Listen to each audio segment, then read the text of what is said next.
नमस्कार. नमस्कार. माननीय श्री किशोरजी आयरे सरांना धन्यवाद. त्यांनी ज्या बिझनेसची सुरुवात आपल्या सगळ्यांसाठी केली तर त्यांचे खूप खूप मनापासून आभार. आणि मी त्यांना रिक्वेस्ट केली का सर प्लीज तुम्ही उद्या आमच्या फंक्शनला या असं. तर खूप खूप धन्यवाद मला.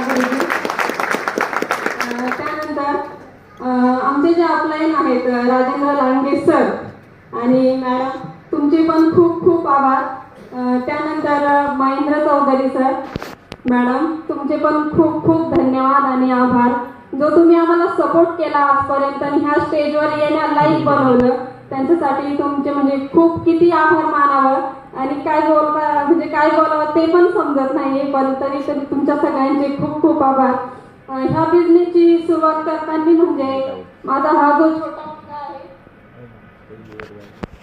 हा जेव्हा 1 वर्षाचा होता तेव्हा त्याला फिट यायचं खूप म्हणजे दिवसातून 25-30 वेळा फिट यायचं.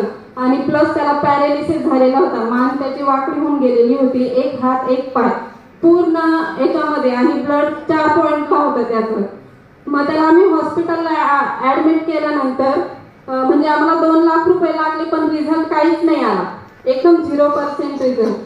आणि त्या बाबतीत तेव्हा आमचं इन्कम नव्हतं. 10,000 रुपये फक्त इन्कम होतं. आणि मी जेव्हा माहेरी होते तेव्हा मी होमगार्डचा जॉब करायचे आणि मुलाला ह्या परिस्थितीत जेव्हा आम्ही ऍडमिट केलं पैसा काहीच नव्हता जवळ फक्त ऍडमिट करून दिलं एका देवाच्या भरोशावर म्हणून. मग मला इलेक्शन बंदोबस्त लागला. जसं आता इलेक्शन चालू इलेक्शन बंदोबस्त लागला सप्तशृंगी गडावर. तिथे 2 दिवस त्याला राहिले मी त्या परिस्थितीमध्ये. त्यानंतर पण मी सिन्नरला आले त्याला ऍडमिट केलं आणि मग मी ये जा करायचे कारण की मला सुट्टी मिळत नव्हती. इलेक्शन बंदोबस्त खूप कडक असतो. मला असं वाटायचं की मला जे काही 8-10 हजार मिळतील ते सरांना काहीतरी म्हणजे सोबत मिळत त्या पैशांची म्हणून मी तो जॉब करायची. मी त्याला दिवसभर ऍडमिट करून आणि सर माझ्यासोबत ड्युटीला यायचे का तू बसनी कधी येणार आणि कधी जाणार. मग तो वेळ आपल्याला मिळणार नाही पण तरी मी देवाला सांगायची का म्हणजे काहीतरी रक्षण कर माझ्या मुलाचं. पण देवाने ऐकलं. माझ्या होमगार्ड लीडरांनी पण खूप साथ दिली. आणि त्याच्यानंतर आपण जे हॉस्पिटलमधून डिस्चार्ज दिल्यानंतर आम्हाला असं वाटायचं की एवढाच कर्ज झालेलं अंगावर ते कसं काय रिटर्न करायचं लोकांना. मग सरांच्या माध्यमातून असं सरांनी मला सांगितलं की असं बिझनेस तुम्ही करून बघा. तर सरांच्या आम्ही 3 दिवस मागे लागून राहिलो होतो की बिझनेस काय आहे तो आम्हाला समजून सांगा. लोक बघतात जर आपण बिझनेस द्यायला गेलो तर विचार करतात लोक उद्या सांगू परवा सांगू. आम्ही तसं नाही केलं. सर 3 दिवस त्यांच्या घरी जाऊन बसले की आम्हाला समजून सांगा बिझनेस. मग सरांनी आम्हाला सांगितलं. मग त्यानंतर आम्ही 30% पैसे उचलले आणि 15 दिवसात रिटर्न केले पैसे. आणि म्हणजे खूप कॉन्फिडन्स आला. प्रोडक्ट गेले आणि लगेच विकून पण दिले. आपल्याला बेनिफिट पण मिळालं त्याचं. पण न्यूट्रीलाईफचा रिझल्ट आम्हाला असा मिळाला 1 वर्षभर आम्ही त्याला न्यूट्रीलाईफ दिलं. अजूनही त्याला काहीच होत नाही. फिट नाहीये काहीच नाही काहीच नाही. त्यानंतर मागच्या वर्षीचा एक मी सांगते आता इथे जमले तिथं माझ्या ज्या सासूबाई आहेत त्या पेट्रोल जळाले त्या 75%. तर प्रोडक्टचा मागच्या वर्षी इतका छान रिझल्ट आम्हाला की त्यांच्या अंगावर एक सुद्धा ब्लड नाहीये. एकदम 100% रिझल्ट आला. आणि ह्या वर्षीचा रिझल्ट आहे माझे बापू भाचे ब्लड कॅन्सर झालेला होता त्यांना. 2 महिने हॉस्पिटलमध्ये ऍडमिट करून सुद्धा रिझल्ट आला नाही.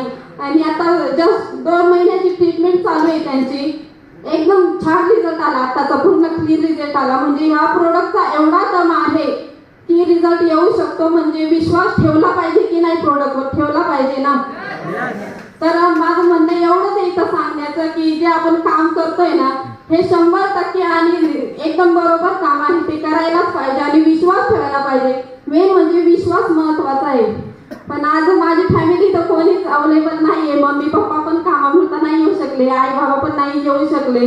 पण त्यांचे बी मी खूप खूप आभार मानेल कारण की त्यांनी जी कोविडमध्ये आम्हाला जी साथ दिली 8 महिने आम्हाला काही न सांगता त्यांनी आम्हाला सांभाळलं माझ्या मम्मी पप्पांनी. पण आज नाही येऊ शकले का शेतीचे काम आहेत त्याच्यामुळे. पण जे माझे बंधू आलेले आहेत तर त्यांना मी प्लीज स्टेजवर इन्व्हाइट करेल. कमलेश यावा त्यांनी. म्हणजे असं वाटतं की अशा प्रोग्रामला आपले आई वडील खूप गरजेचे असतात. त्यांचा आशीर्वाद खूप गरजेचा असतो. चालेल सर तर नाही येते आणि मेन म्हणजे वाघ सरांचे पण खूप आभार माने, कारण की कुठेही न थांबता ते कधी असा विचार करत नाही की आज आपल्याला बिझनेस येणार नाही. पॉझिटिव्हली काम केलं तर एकदम 100% बिझनेस येणार आणि होणार. फक्त या प्रोडक्टवर विश्वास ठेवून जर आपण काम केलं ना तर ते 100% आपल्याला लागू होणार. बस एवढंच बोलत. जय माय लाईफस्टाईल आणि फक्त माय लाईफस्टाईल. धन्यवाद.